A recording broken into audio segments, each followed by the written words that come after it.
नमस्कार। आज के सीरीज में हम देखेंगे कि हम किसी ऑर्गेनिक कंपाउंड को या स्ट्रक्चर को कैसे रिप्रेजेंट कर सकते हैं। तो पहला ही टॉपिक है, तो स्टार्ट करते हैं। Structural representation of organic compound.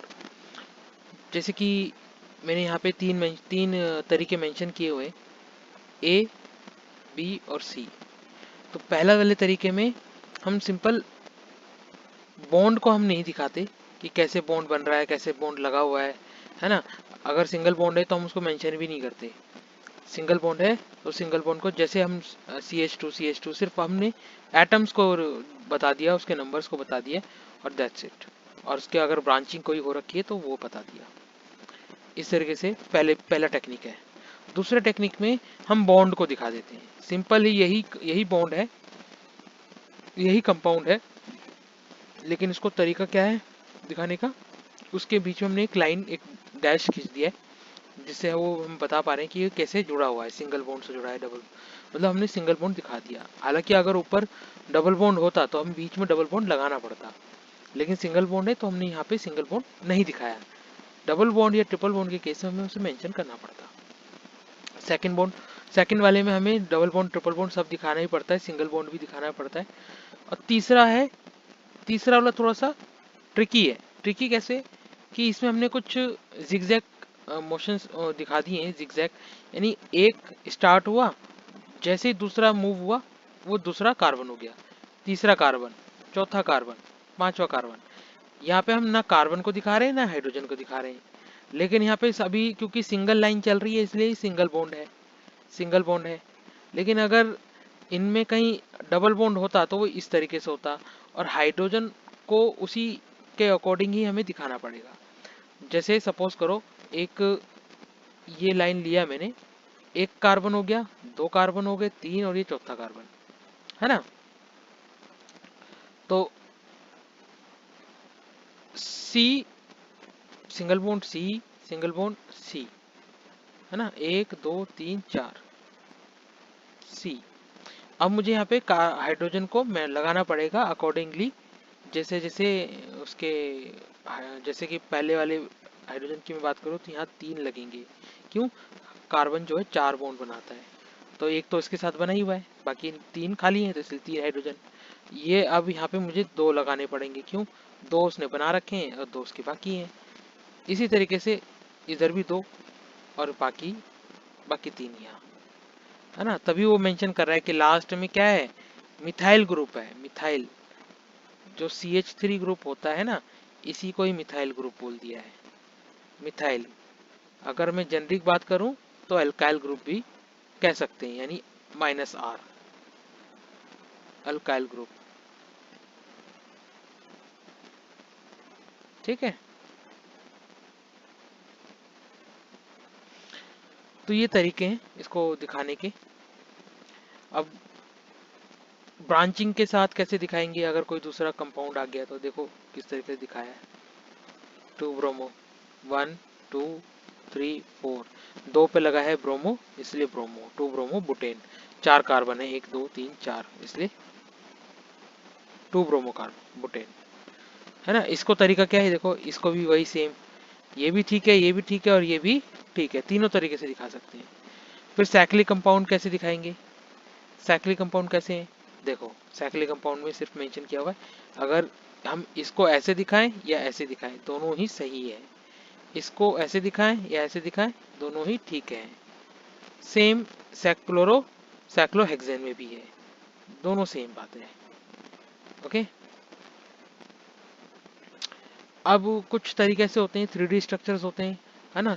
जो अ, कई बार ऐसा होता है कि हमें पीछे की तरफ दिखाना है एटम के, कि पीछे की साइड में कोई एटम है, जैसे इसमें दिखा रखा है dash wedge bond away from the observer, और ये solid wedge bonds towards the observer, यानी कि ये मेरी सी के ऊपर है, कौन, एच, ये वाला जो है इसके ऊपर है, और ये वाला जो है इसके नीचे है।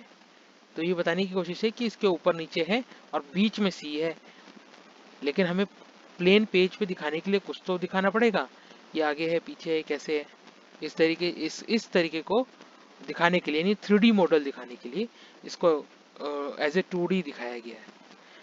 लेकिन उसमें एक तरीका बना लिया इन्होंने कि वेजेस हो नहीं होंगे, तो यानी कि वो पीछे की साइड होगा, सॉलिड होगा तो आगे की तरफ होगा, इस तरीके से। बेंजोनोइड एरोमेटिक कंपाउंड्स, जैसे बेंजीन रिंग होती है, बेंजीन रिंग को ऐसे दिखाते हैं, है ना, बेंजीन रिंग को ऐसे दिखाते हैं। फिर एनिलीन है ना, एनिलीन है, नेप्थलीन है, फिर ट्रोपोन है, नॉन बेंजोनोइड कंपाउंड है। ओके, आज का जो मेन टॉपिक था, इस वैसे स्ट्रक्चर नहीं था, आईयूपीएसी नोमेनक्लेचर था। मेन मेन कॉन्सेप्ट यही आज मुझे करवाना है। ओके, तो आईयूपीएसी नोमेनक्लेचर में हम ये चीज़ देखते हैं कि कैसे किसी कंपाउंड का नाम लिखा जाता है। बेसिकली आईयूपीएसी एक स्टैंडर्ड बताता है जो कि हर जगह फॉलो किया जाता है, यानी कि स्टैंडर्ड को मेंटेन करता है कि हर जगह जो है हमारे पास नेमिंग नॉमन या नेमिंग कल्चर जो है वो सेम होना चाहिए, ताकि आगे चल के कोई किसी के साथ कॉन्फ्लिक्ट ना हो, सेम रहे हर जगह। ओके, तो इसको तरीका क्या है, सबसे पहले क्या करेंगे, सबसे कोई हमें ऑर्गेनिक कंपाउंड दिया हुआ है, कोई कार्बन चेन दी हुई है, तो सबसे पहले हम क्या करेंगे, सबसे पहले उसमें लंबी चेन को सिलेक्ट करेंगे। जैसे कि यहाँ पे भी मैंने किया हुआ है ना, ये सबसे लंबी चेन यही है। अच्छा, इसको देखने का तरीका क्या है, 1 2 3 4 5 6 7 8, देख रहे हो, अगर मैं यहाँ आता तो ये 8 तक ही जाता, लेकिन ऊपर 9 तक जा रहा है, इसलिए मैंने ऊपर वाली चेन को सिलेक्ट किया है। ओके, ठीक है, देखो दूसरे वाले में भी बता रहा है कि, लेकिन इसको करना गलत है, जो सबसे लंबी चेन है उसी को लेना ठीक है। पहला रूल हो गया।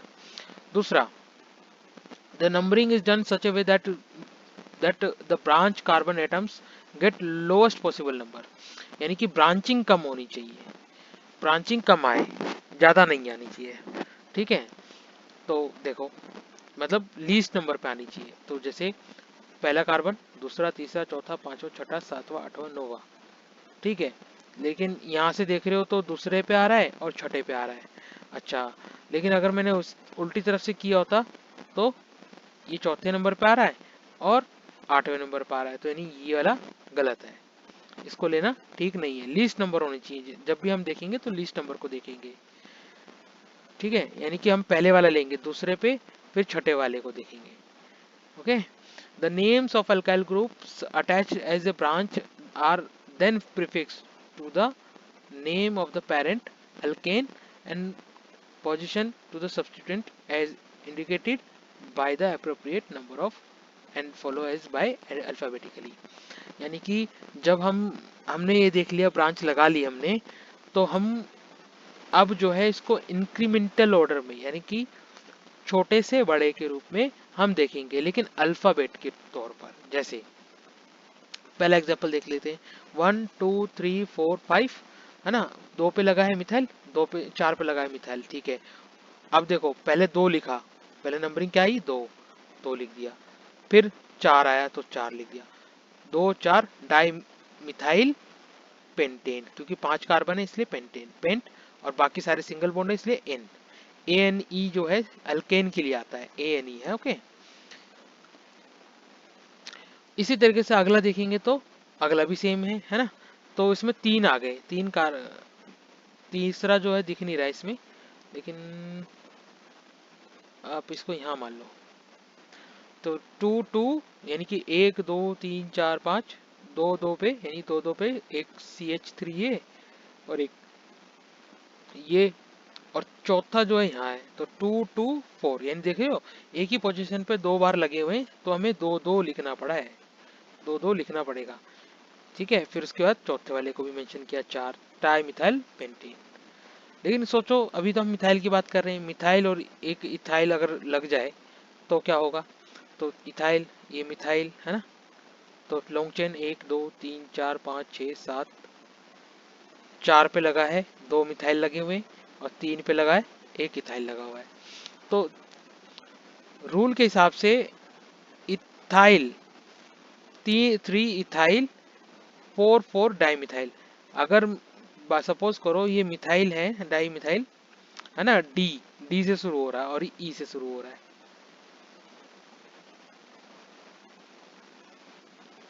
है ना। लेकिन हमने ये तो डाई तो नंबर को लगा दिखाने के लिए बताया है, लेकिन एक्चुअल में ग्रुप कौन सा है, मिथाइल ग्रुप है। और मिथाइल आता है बाद में, किससे, इथाइल से बाद में आता है, इसलिए इथाइल लगाया। ठीक है। इसी तरीके से एक और, lower number is given to the one coming first in alphabetical order. इस वाले एग्जांपल में तुम्हें मिल जाएगा कि 3 पे क्या लगा है, इथाइल लगा है, और 6 पे क्या लगा है, मिथाइल लगा है। तो मिथाइल एम से शुरू होता है और ये इथाइल ई से शुरू होता है। तो ई और एम में पहले कौन आएगा, ई आएगा, इसीलिए सबसे पहले इसको लगाया जाएगा। 3 इथाइल 6 मिथाइल 1 2 3 4 5 6 7 8, 8 का होता है ऑक्ट। ऑक्ट सारे बॉन्ड सिंगल, इसलिए A N E. Okay. In alphabetical order prefix iso neo are the part of the fundamental names of the alkyl group. Prefix secondary and tertiary are not. तो यानी कि जो secondary और tertiary इस तरीके से naming की जाती है उसमें हम प्रेफरेंस को नहीं देखेंगे, हम सिर्फ और देखेंगे कि जो प्रीफिक्स लगाए जाते हैं ना, आइसो और नियो, इन्हीं को ही देखना पड़ेगा, इन्हीं की प्रीफिक्स को ध्यान में रखना पड़ेगा। बाकी जैसे जैसे आप प्रैक्टिस करते जाओगे वैसे वैसे आपको ये चीज़ें भी समझ में आती जाएंगी कि हो क्या रहा है। इसका आगे एग्जांपल मैं दिखाऊंगा। अब यहाँ पे ना कुछ फंक्शनल ग्रुप्स हैं, जैसे COOH है ना, कार्बोक्सिलिक ग्रुप है, SO3H है, SO COR ग्रुप है। ये क्या है, हमने इसमें प्रायोरिटी बताई है। ये क्या है, प्रायोरिटी है कि जैसे OH ग्रुप लगा हुआ है R में, तब ये अल्कोहल है, अल्कोहल है। लेकिन इससे बड़ा प्रायोरिटी का कोई अगर आ जाए, यानी कि सपोज करो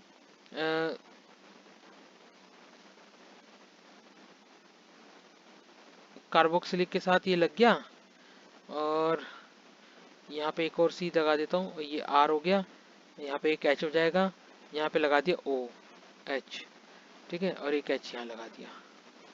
ठीक है। अब क्या है, इसकी प्रायोरिटी हो गई लो, क्यों, यहाँ पे कार्बोनाइल ग्रुप लगा हुआ है, इसलिए देख रहे हो कार्बोनाइल जो है पहले आता है किससे, OH से। अब इस केस में ये पहले क्या था, इस वाले केस में, अल्कोहल के केस में ये था सफिक्स, लेकिन इस वाले केस में ये हो जाएगा प्रीफिक्स। क्या हो जाएगा प्रीफिक्स में, हाइड्रोक्सिल ग्रुप, हाइड्रोक्सिल ग्रुप हो जाएगा। ये ये ये चीज हमें कहाँ से पता चलेंगी, ये इस वाले ऑर्डर से पता चलेगी, ये वाली ऑर्डर जो है। ओके।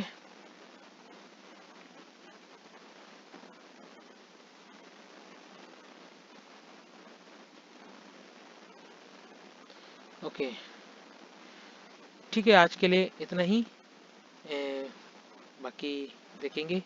कोशिश ये करना कि इसकी प्रैक्टिस आपको देनी है, और सबसे पहले आपको कोई ऐसा बुक लेना है जिसमें आपके पास सॉल्यूशन हो, और उससे आपको मैच करके देखना है कि ये रूल उसमें लग रहा है कि नहीं लग रहा है। इस तरीके से आपके सारे जो टेक्निक्स में जो रूल्स बताए हैं वो आपको पता चल जाएगा, और आपकी प्रैक्टिस होने से आपको ये अच्छे से आ भी जाएगा। Okay, thank you. अब मिलते हैं अगले सेशन में। Okay, good bye.